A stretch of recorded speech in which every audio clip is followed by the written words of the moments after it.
Hello class 11th, welcome back to my YouTube channel Priya Kausha #iCan।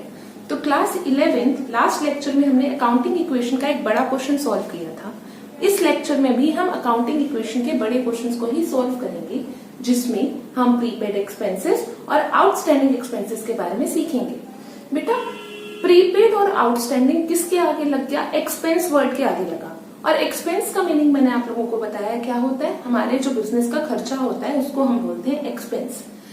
हमारे business में बेटा हम किस ईयर के हिसाब से वर्क करते हैं? फाइनेंशियल ईयर के हिसाब से वर्क करते हैं, जो होता है 1 अप्रैल टू 31 मार्च। जैसे कैलेंडर ईयर होता है 1 जनवरी टू 31 दिसंबर। सिमिलरली फाइनेंशियल ईयर होता है 1 अप्रैल टू 31 मार्च। अगर एक साल के अंदर आप 1 अप्रैल से लेकर 31 मार्च के अलावा किसी भी महीने का कोई खर्चा पहले कर देते हैं तो उसको हम बोलते हैं क्या? Prepaid expense. और अगर उस एक साल का खर्चा आप उस एक साल के अंदर नहीं कर पाते तो उसको हम बोलते हैं आउटस्टैंडिंग एक्सपेंस। एग्जाम्पल ले लेते हैं। एग्जाम्पल हो गया हमारा रेंट का। मान लो आज 1 अप्रैल है और मैंने आगे आने वाले 15 महीने की रेंट आज ही पे कर दी। तो कितने महीने की करनी थी? 31 मार्च तक की। 3 महीने की मैंने एक्स्ट्रा पे कर दी, अप्रैल मई जून। तो वो जो 3 महीने की रेंट मैंने एक्स्ट्रा पे कर दी उसको मैं क्या मानूंगी? अपना प्रीपेड एक्सपेंस मानूंगी, सिर्फ 3 महीने की रेंट को। और सबसे बड़ी बात ये होती है कि जो प्रीपेड एक्सपेंस होता है वो हमारी एक्सपेंस की कैटेगरी छोड़ के एसेट की कैटेगरी में शिफ्ट हो जाता है, क्योंकि वो ऐसा खर्चा है जो आपने टाइम से पहले ही कर दिया। सिमिलरली आउटस्टैंडिंग एक्सपेंस, मान लो मुझे एक साल में 12 महीने में अपने एम्प्लॉइज को सैलरी देनी होती है, मैं सिर्फ 9 महीने की ही सैलरी अपने एम्प्लॉइज को दे पाई, तो जो 3 महीने की सैलरी मैं अपने एम्प्लॉइज को नहीं दे पाई वो मेरी हो जाएगी आउटस्टैंडिंग सैलरीज। और जैसे कि प्रीपेड एक्सपेंस एसेट्स में शिफ्ट हो जाता है, सिमिलरली आउटस्टैंडिंग सैलरी लाइबिलिटीज में शिफ्ट हो जाएगी। ठीक है, आउटस्टैंडिंग एक्सपेंसेस लाइबिलिटीज में शिफ्ट हो जाएंगे। आई बात समझ? तो आउटस्टैंडिंग सैलरी बन जाएगी तो लाइबिलिटी और प्रीपेड रेंट बन जाएगा एसेट। ना वो एक्सपेंस, दोनों ही एक्सपेंस नहीं रहेंगे, एक बन जाएगा एसेट और दूसरा बन जाएगा लाइबिलिटी। आउटस्टैंडिंग है तो लाइबिलिटी, प्रीपेड है तो एसेट। और किसके बारे में बात कर रहे हैं? एक्सपेंसेस के बारे में, इनकम के बारे में नहीं बताया मैंने। ठीक है, मैंने किसके बारे में बताया? बस एक्सपेंसेस के बारे में।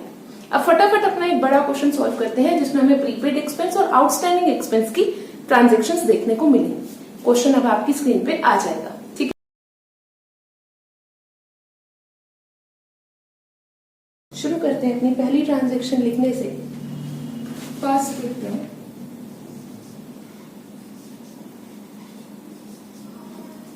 फर्स्ट ट्रांजेक्शन है स्टार्टेड बिजनेस विद कैश। यहां हमने लिख दिया started business with cash. Cash में उसने अपना बिजनेस शुरू किया तो एसेट्स में सबसे पहले कौन सा कॉलम बन जाएगा बेटा? कैश का बन जाएगा। और कैपिटल में बन जाएगा कैपिटल का कॉलम।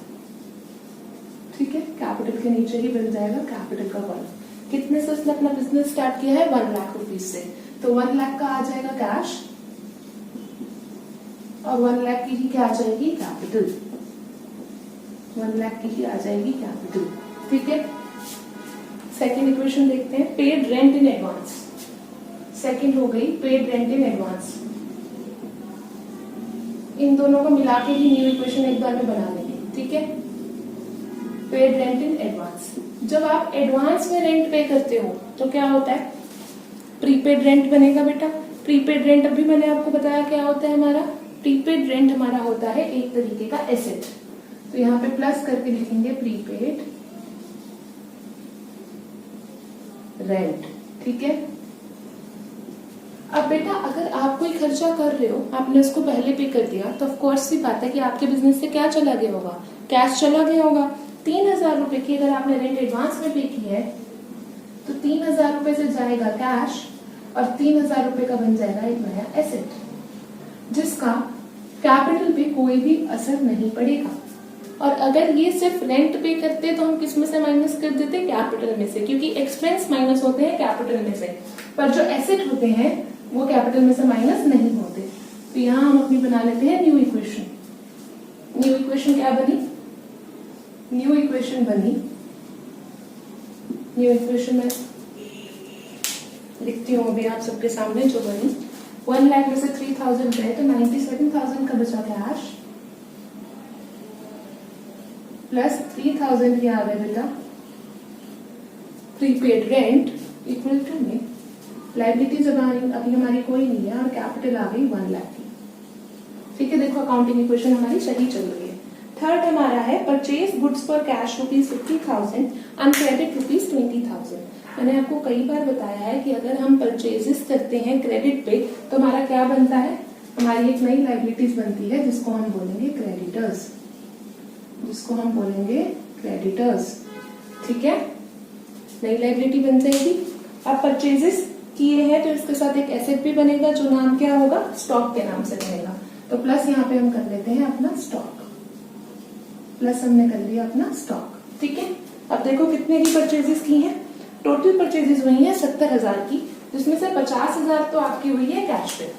तो जो परचेजेस आप कैश पे कर रहे हो उसमें क्या करेंगे, कैश माइनस कर देंगे क्योंकि कैश चला गया। 50,000 से कैश गया, 50,000 से कैश चला गया। ठीक है, प्रीपेड रेंट का इस पे कोई फर्क नहीं पड़ेगा तो प्रीपेड रेंट हो गई 0, उस पर कोई फर्क नहीं पड़ा इस ट्रांजेक्शन का।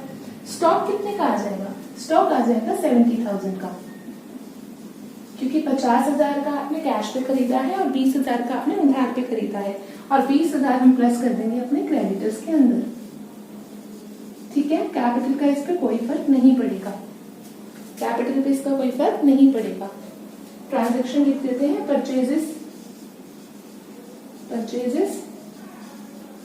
In cash and credit, purchases in cash and credit. समझ आ रहा है ना बेटा सबको। क्रेडिट पे परचेज करते हैं तो क्रेडिटर्स बनता है और डेबिट और क्रेडिट पे सेल्स करते हैं तो क्या बनता है। अगर क्रेडिट पे सेल्स करेंगे तो क्या बनेगा, फटाफट कमेंट सेक्शन में मुझे बता दो। क्रेडिट पे सेल्स करने पे क्या बनता है, एसेट बनता है या लायबिलिटी।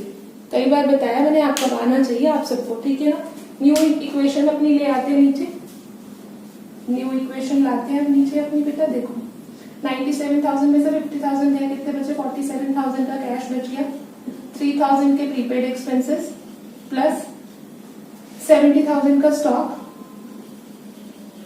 प्लस 20,000 की आपकी हो गई लाइबिलिटी यानी कि क्रेडिटर्स और प्लस 1 लाख की आपकी हो गई कैपिटल। समझ आ रहा है ना सबको। अगली इक्वेशन देखो क्या है, सोल्ड गुड्स फॉर कैश ₹80,000 जिनकी कॉस्ट थी 40,000। फटाफट यहाँ पे लिख लेते हैं, सोल्ड गुड्स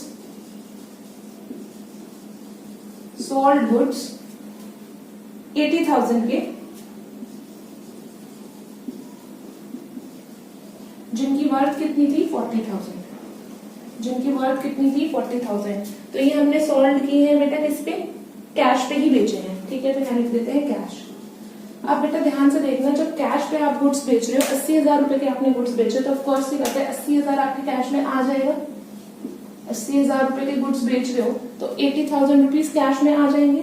अब गुड्स की एक्चुअल वर्थ कितनी थी बेटा 40,000, तो स्टॉक में से कितना माइनस कर देते हैं 40,000। 40,000 स्टॉक में से माइनस किया, प्रीपेड एक्सपेंस पे इसका कोई फर्क नहीं पड़ेगा। 40,000 से स्टॉक कम हो गया और जो 40,000 रुपए का फायदा होगा वो किस में ऐड कर देंगे, गेन्स किस में ऐड कर देते हैं, प्रॉफिट किस में ऐड कर देते हैं, प्रॉफिट हम ऐड कर देते हैं अपनी कैपिटल में।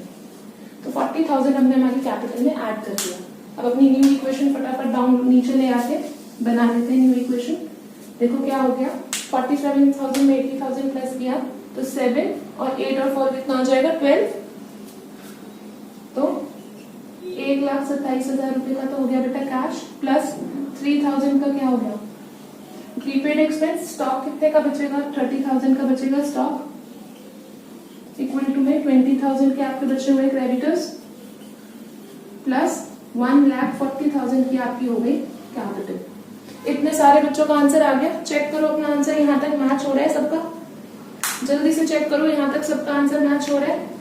इतने में ही बच रहा है आपका कैश 127,000 का आ रहा है, 30,000 का स्टॉक आ रहा है, प्रीपेड एक्सपेंसेस आ रहे हैं 3,000 के, क्रेडिटर्स आ रहे हैं 20,000 के और कैपिटल आ रही है 1,40,000 की। अब फटाफट अगली ट्रांजेक्शन देखते हैं हमारी हम आउटस्टैंडिंग की। Paid salary in cash rupees 4,500 and salary outstanding rupees 1,000। तो लिखते हैं fifth, paid salary in cash and outstanding salary. आप ये आउटस्टैंडिंग सैलरी को फुल फॉर्म लिखना, ठीक है, मैंने शॉर्ट में लिख दिया, आप लोग फुल फॉर्म में लिखना। तो बेटा कैश में जितनी पे की है, ऑफ कोर्स सी बात है, जितनी कैश में से पे करेंगे उतना क्या हो जाएगा, कैश कम हो जाएगा। तो 4,500 से कैश करेंगे कम, 4,500 से कैश करेंगे कम, 4,500 से हमने कैश अपना कम कर दिया। प्रीपेड एक्सपेंस पे इसका कोई फर्क नहीं पड़ेगा, स्टॉक पे इसका कोई फर्क नहीं पड़ेगा। अभी मैंने आपको बताया था कि जो प्रीपेड एक्सपेंस होता है वो क्या बनता है, प्रीपेड एक्सपेंस बनता है एसेट और आउटस्टैंडिंग एक्सपेंस बनता है लाइबिलिटी। तो क्रेडिटर्स में प्लस कर देंगे, एक नई लाइबिलिटी बना लेंगे आउटस्टैंडिंग सैलरी, ठीक है, और प्लस में हो गया कैपिटल। आउटस्टैंडिंग सैलरी के नाम से एक नई लाइबिलिटी बना लेंगे। अब लिखते हैं क्रेडिटर्स पे भी इसका कोई फर्क नहीं पड़ेगा, क्रेडिटर्स पे भी इसका कोई फर्क नहीं पड़ेगा, क्रेडिटर्स में भी लिखो 0, पर आउटस्टैंडिंग सैलरी बन जाएगी कितने से, 1,000 रुपीज से। 1,000 रुपीज से हमारी बन गई आउटस्टैंडिंग सैलरी प्लस, अब ये जितना भी खर्चा हुआ है एक्सपेंस जो होता है उसको तो हम माइनस करते ही करते हैं, साथ में ये जो आउटस्टैंडिंग सैलरी है इसको भी हम क्या करेंगे, अपनी कैपिटल में से ही माइनस करेंगे। तो 5,500 हम हमारी कैपिटल में से कर देंगे माइनस, ठीक है। अब इसका हम न्यू इफेक्ट देख लेते हैं, न्यू इक्वेशन बन जाएगी यहाँ से 1,27,000 में से माइनस करेंगे 4,500 तो बचेगा बेटा 1,22,500, ठीक है, प्लस 3,000 के प्रीपेड एक्सपेंसेस प्लस 30,000 का स्टॉक इक्वल टू में 20,000 की आपकी हो गई क्रेडिटर्स, 1,000 की आपकी हो गई आउटस्टैंडिंग सैलरी। अब 1,40,000 में से जाएंगे 1,40,000 में से जाएंगे 5,500 तो कितने बच जाएंगे, 1,34,500। तो ये हमारी आ गई न्यू इक्वेशन 1,34,500। अब बेटा बस लास्ट एंट्री बची है, लास्ट एंट्री देखो बहुत इजी है, कंफ्यूज मत हो जाना। इसमें लिखा है bought motorcycle for personal use. अब यहाँ पे अगर मोटरसाइकिल आपने कंपनी के यूज के लिए खरीदी होती तो मोटरसाइकिल बनता एसेट, पर मोटरसाइकिल किस लिए खरीदी है, पर्सनल यूज के लिए। तो मोटरसाइकिल क्या बन गई, ड्रॉइंग्स, और ड्रॉइंग्स की ट्रांजेक्शन क्या होती है, कैश में से भी माइनस और कैपिटल में से भी माइनस, इसलिए हम इसको यहाँ पे मोटरसाइकिल को एक नया एसेट नहीं बनाएंगे, लिखेंगे bought motorcycle for personal use, for personal use, ठीक है बेटा। कितने की खरीदी थी मोटरसाइकिल, 30,000 की, 30,000 ही कैश में से माइनस करेंगे और 30,000 ही कैपिटल में से माइनस कर देंगे। तो जब इनको माइनस कर देंगे तो हमारी न्यू इक्वेशन बन जाएगी और हमारा क्वेश्चन यहीं पे हो जाएगा खत्म। 30,000 यहाँ पे माइनस और 30,000 यहाँ पे माइनस, ठीक है। अब आंसर निकाल लो अपना, फटाफट आंसर कैलकुलेट करके बताओ कितना बचेगा, जल्दी से बताएंगे। 92,500 यहाँ पे बच जाएगा, 3,000 का ही आपका प्रीपेड है, स्टॉक आपका 30,000 का, क्रेडिटर्स 20,000 के, आउटस्टैंडिंग सैलरी 1,000 की और कैपिटल बचेगी बेटा 1,04,500। इसका टोटल फटाफट सारे बच्चे मैच कर लो। तब तक आपको अब आपकी स्क्रीन पर दिखेगा अगला क्वेश्चन, ठीक है। इस क्वेश्चन की भी 3 ट्रांजेक्शन है, बस इस क्वेश्चन को हम फटाफट समझेंगे और करेंगे, ठीक है।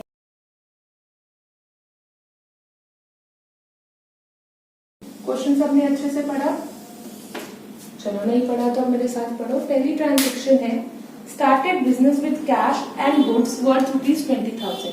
अभी तक कोई भी ट्रांजेक्शन ऐसी नहीं आई जिसमें कैश के अलावा भी वो कुछ सामान लेके आया हो। तो यहाँ पे फर्स्ट इक्वेशन करके लिख लो, started business with cash and goods. तो इसमें ये वाले जो गुड्स होंगे इसी से उसने अपना बिजनेस शुरू किया है, तो ये तो स्टॉक में दिखेंगे, ये दिखेंगे, साथ में ये स्टॉक के साथ साथ किसमें प्लस हो जाएंगे बेटा, ये प्लस हो जाएंगे कैपिटल में, ठीक है। तो यहाँ पे हम लिखेंगे कैश, एसेट्स हमारा एक बना कैश प्लस स्टॉक और वहां पे हमारी बन गई कैपिटल। अब कितने कैपिटल से शुरू किया है इसने अपना बिजनेस? 1 लाख का कैश लाया है और 20,000 के गुड्स लाया है, तो 1 लाख कैश में लिख दो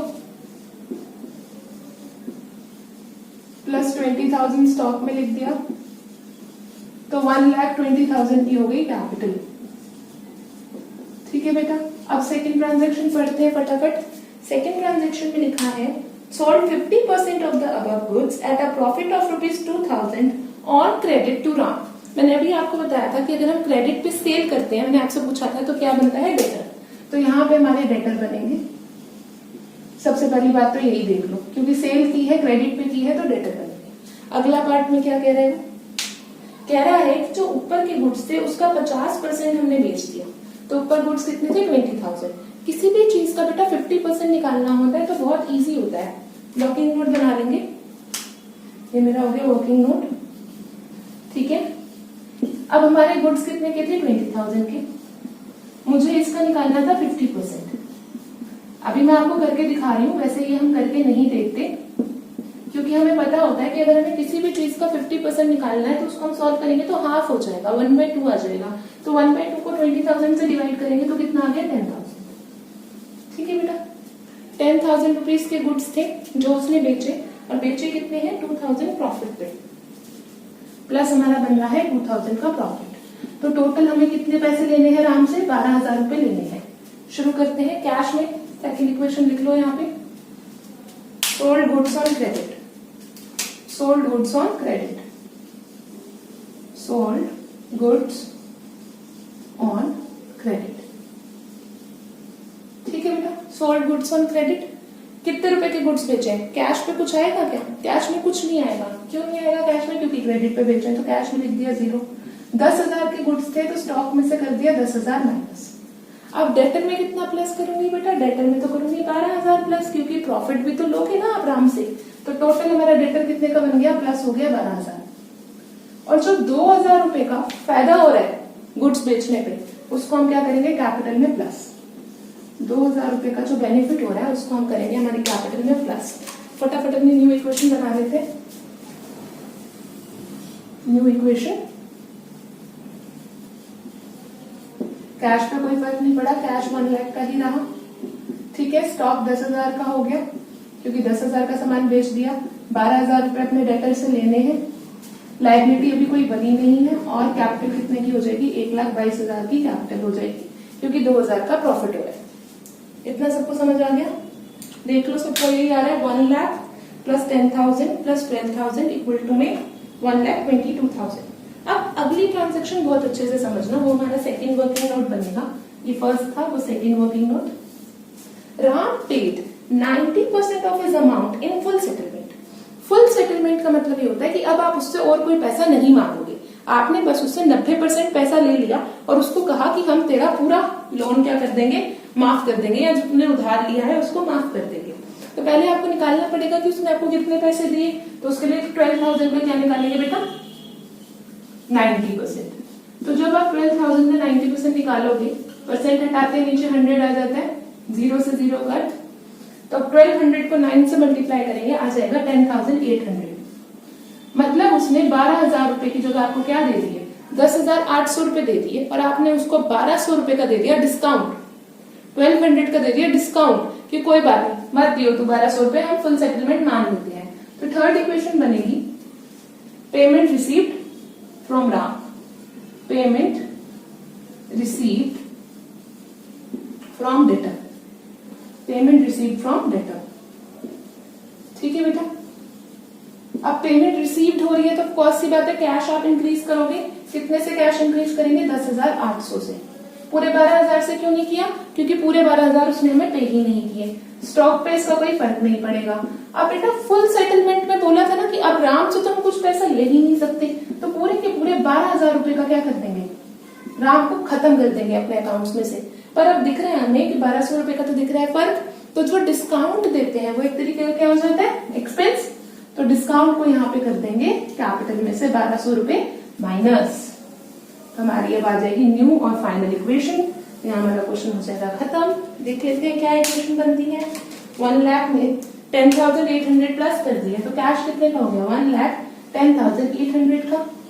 स्टॉक कितने का बचा है 10,000 का, प्लस यहाँ 12,000 में से 12,000 गया जीरो, लाइबिलिटीज कोई थी नहीं। 1,22,000 में से कर दो 1200 माइनस तो कितना बच जाएगा 1,22,000 में से 1200 माइनस करोगे so your answer will be 1,20,800। 1,20,800। अब आपको दिख रहा है कि यहाँ पे 1,10,800 में 10,000 प्लस करोगे तो भी क्या बनेगा 1,20,800। ठीक है, हमारी काउंटिंग इक्वेशन सही बनी है क्योंकि एसेट जो है वो लाइबिलिटीज प्लस कैपिटल के टोटल के बराबर बन रहा है। आई होप सो आपको ये सारा क्वेश्चन अच्छे से समझ आए हो, फुल सेटलमेंट वाला केस समझ आ गया हो। इन्हीं ट्रांजेक्शन्स को मिला के कोई एक बड़ा क्वेश्चन बनेगा। ऑलमोस्ट सारी ट्रांजेक्शन्स हमने कवर कर ली है। अब अगली क्लास में करेंगे फॉर्मूला बेस्ड क्वेश्चन। तब तक पढ़ते रहो, खूब खुश रहो और अपना खूब ध्यान रखो। Bye bye everyone.